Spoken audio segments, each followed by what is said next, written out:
नमस्ते। मैं हूं निष्ठा सारस्वत। सबसे पहले तो आप सबको श्री कृष्ण जन्माष्टमी की हार्दिक शुभकामनाएं।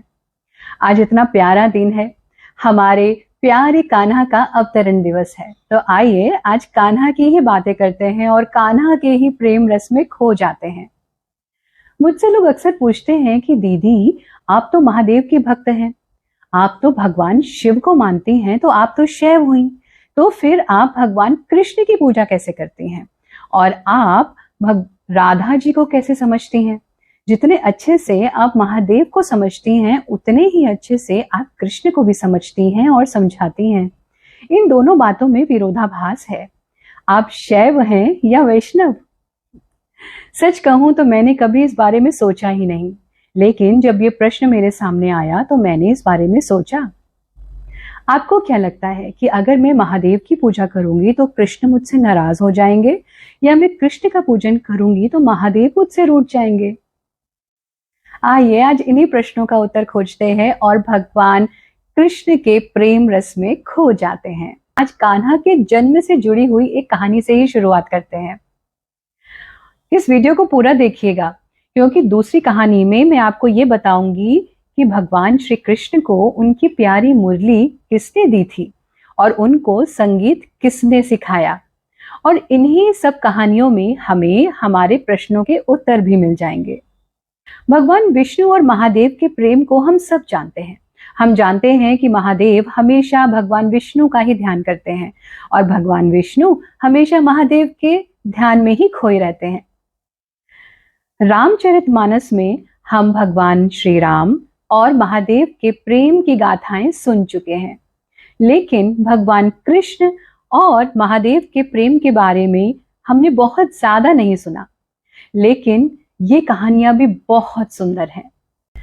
जिस समय भगवान श्री कृष्ण का जन्म हुआ, उस समय महादेव समाधि में थे। जब महादेव समाधि से जागृत हुए तो उन्हें पता चला कि भगवान विष्णु कृष्ण अवतार ले चुके हैं। ये बात सुनते ही महादेव का मन उन नन्हे कान्हा को गोद में लेने के लिए ललायित हो उठा। वो उनके दर्शनों के लिए व्याकुल हो उठे।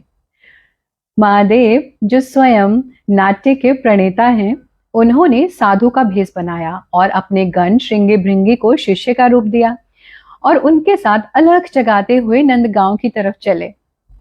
वहां नंद भवन के द्वार पर पहुंचकर वो अलख जगाने लगे और बोले, बालक के दर्शन कराओ। तभी अंदर से एक दासी आई और उन्होंने कहा कि यशोदा जी ने आपके लिए भिक्षा दी है और आप ये भिक्षा ग्रहण कीजिए और लाला को आशीर्वाद दीजिए। भगवान शिव ने दासी से कहा कि मैं भिक्षा लेने नहीं आया हूं, मैं तो लाला के दर्शन करने आया हूं। जब तक मैं लाला के दर्शन नहीं करूंगा, मैं ना तो पानी पीऊंगा और ना मैं यहां से जाऊंगा। दासी अंदर गई और अंदर जाके उसने माँ यशोदा को ये सारी बातें बताई। माँ यशोदा को बड़ा आश्चर्य हुआ। उन्होंने झांक कर देखा तो बाहर बड़े विचित्र से साधु खड़े हैं, जिनकी बड़ी बड़ी जटाएं हैं, जिनके गले में सांप है, जिन्होंने वागंभर पहना हुआ है। माँ यशोदा बाहर आई और उन्होंने प्रणाम किया और साधु बाबा से बोले कि देखो बाबा, आपका जो रूप है उसको देखकर मेरा लाला डर जाएगा, वो बहुत छोटा और कोमल है। इस बात पर महादेव बहुत जोर से हंसे और माँ यशोदा से बोले कि अरे माँ, तुम्हारा बेटा तो काल का भी काल है, ब्रह्म का भी ब्रह्म है, वो नहीं डरेगा, आप उसको लेकर तो आओ। उससे मेरा बड़ा प्रेम है, मैं उसको देखना चाहता हूँ। जब तक आप मुझे लाला के दर्शन नहीं कराएंगी, ना तो मैं पानी पीऊंगा और ना ही मैं भिक्षा लूंगा। मैं यही नंद भवन के बाहर बैठा हूँ। जब तक आप मुझे लाला के दर्शन नहीं कराएंगी, मैं जाऊंगा नहीं यहां से बिना दर्शन के। भगवान शिव वही नंद भवन के बाहर भगवान श्री कृष्ण के दर्शनों की अभिलाषा लिए बैठ गए। आज भी नंद भवन के बाहर आशेश्वर महादेव का मंदिर है, जहां पर भगवान शिव समाधि लगाकर बैठ गए थे। महादेव जब समाधि लगाकर बैठे तो बाल कृष्ण के उनको दर्शन हुए और उन्होंने कहा कि मैं आपके दर्शनों के बिना नहीं जाऊंगा, अब आप कोई लीला कीजिए। बाल कृष्ण ने अपनी लीला प्रारंभ की। उन्होंने बहुत जोर जोर से रोना शुरू कर दिया और मां यशोदा परेशान हो गई।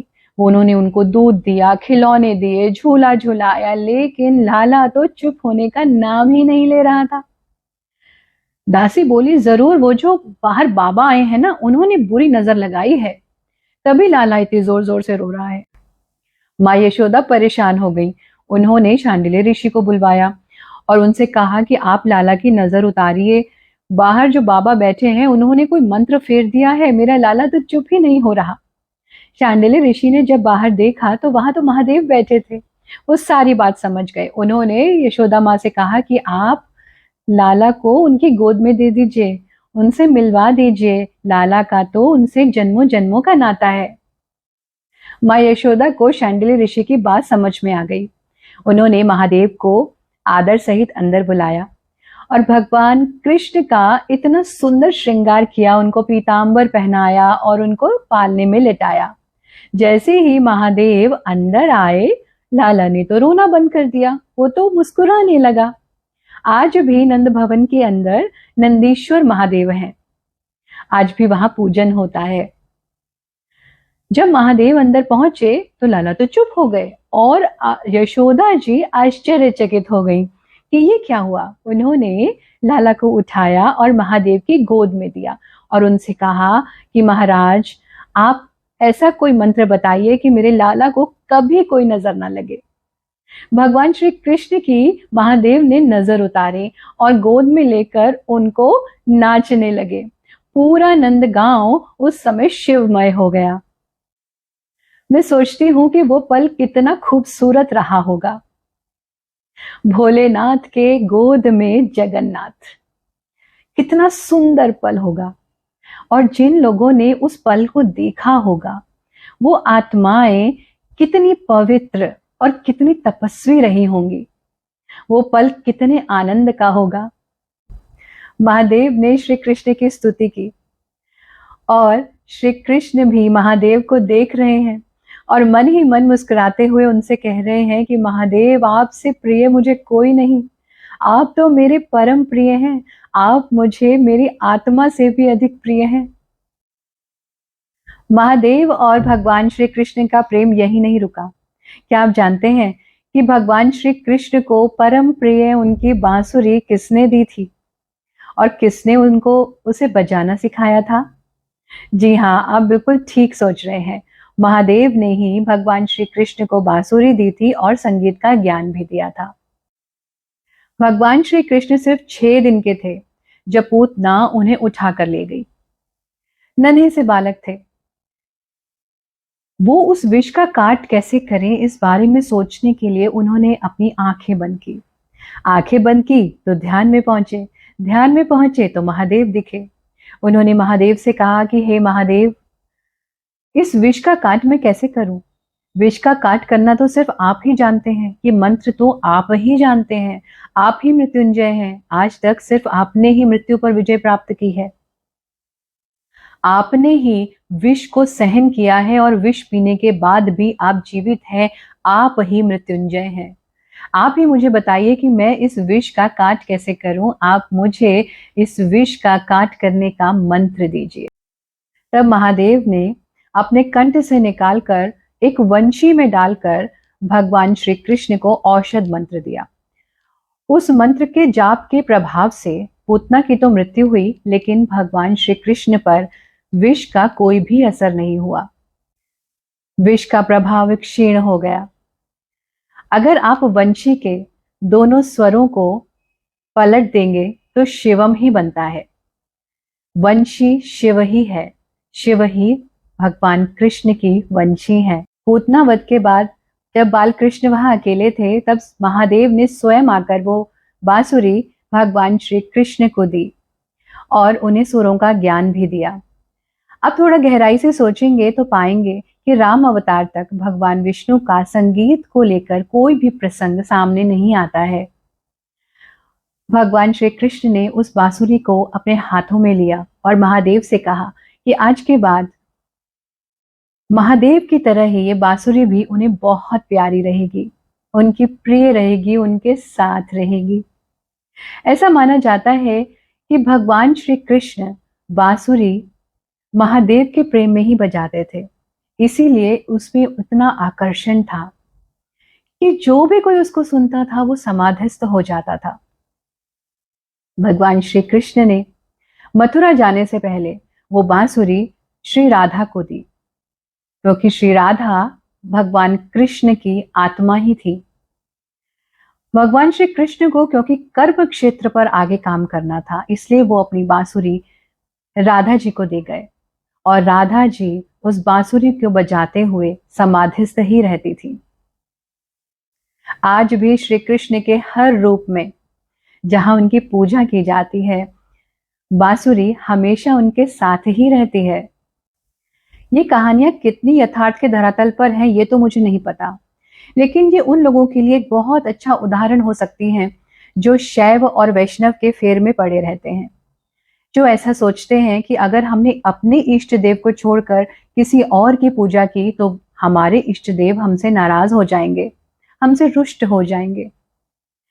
चाहे वो भोलेनाथ थे और चाहे भगवान श्री कृष्ण, दोनों ने ही हमें प्रेम करना सिखाया। उन्होंने इस सृष्टि को प्रेम की परिभाषाएं दी, उन्होंने प्रेम को जिया और हमें ये सिखाया कि चाहे मनुष्य रूपी राधा हो या मनुष्य रूपी पार्वती, हर कोई प्रेम की राह पर चलकर उस परमात्मा से मिल सकता है, उनको पा सकता है। भोलेनाथ और श्री कृष्ण दोनों योगेश्वर हैं।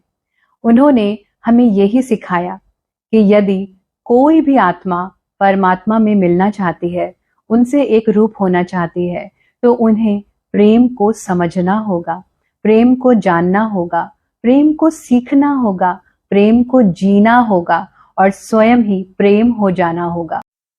भगवान श्री कृष्ण और महादेव दोनों ही मेरे परम प्रिय हैं। मैंने बचपन से उन्हें ही देखा, उन्हें ही जिया और उन्हें ही सीखा है और उन्हें ही आत्मसात किया है।